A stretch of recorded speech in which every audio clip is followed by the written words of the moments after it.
Now you have to remember, the Hollywood of the classical era, the 30s and 40s, was based on a powerful, vertically integrated industry.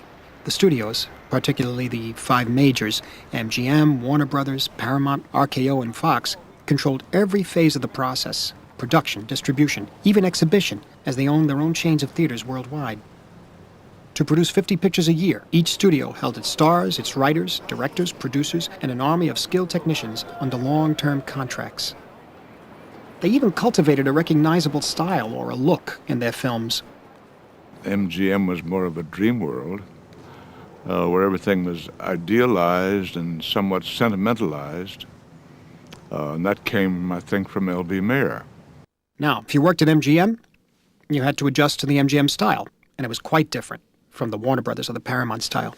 If they did not conform to the studio look, the Mavericks were reined in. Some, like Erich von Stroheim, simply refused to be harnessed, and he paid a heavy price. Buster Keaton, very freewheeling, agonized when MGM put him under the yoke of their supervising producers. His genius didn't survive the treatment. On the other hand, those who could work comfortably within the system, they thrived. They came to define their studio's style. Clarence Brown at MGM. Henry King at Fox. Raoul Walsh at Warner Brothers. They were Hollywood pros who rose from the ranks. Most of their lengthy careers were spent under one roof. Take Michael Curtiz, for example. Here he's directing The Charge of the Light Brigade. This guy made no less than 85 films for Warner Brothers, and Casablanca was his 63rd. That's an average of 3 features a year over a period of 28 years. 3 features a year. I mean, think of the incredible opportunities they were given to learn their trade and become a true professional. If you haven't got the story, you haven't got anything. Raoul Walsh used to say this. And this is another cardinal rule.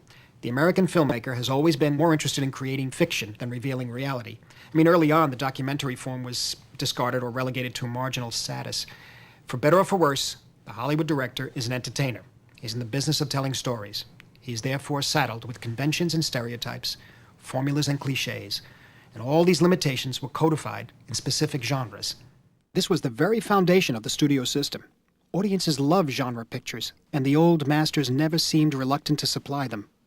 When John Ford rose in the middle of a tempestuous meeting at the Directors Guild of America in 1950 and introduced himself, this is what he said. He said, "My name is John Ford, and I make westerns." He was not referring to his more honored pictures, such as The Informer, or The Grapes of Wrath, or How Green Was My Valley, or The Quiet Man. I mean, the westerns were what he was most proud of. Or so he may have wanted us to believe.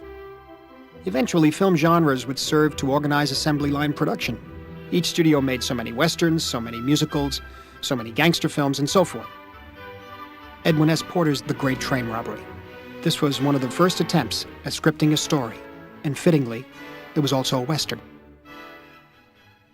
The first master storyteller of the American screen was D.W. Griffith.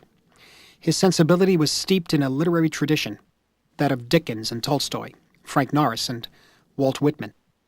Yet, while borrowing from 19th century literature, Griffith was forging the new art of the 20th century. He explored the emotional impact of film, and before the outbreak of World War I, he had already delineated nearly every genre, even the gangster film with his short The Musketeers of Pig Alley.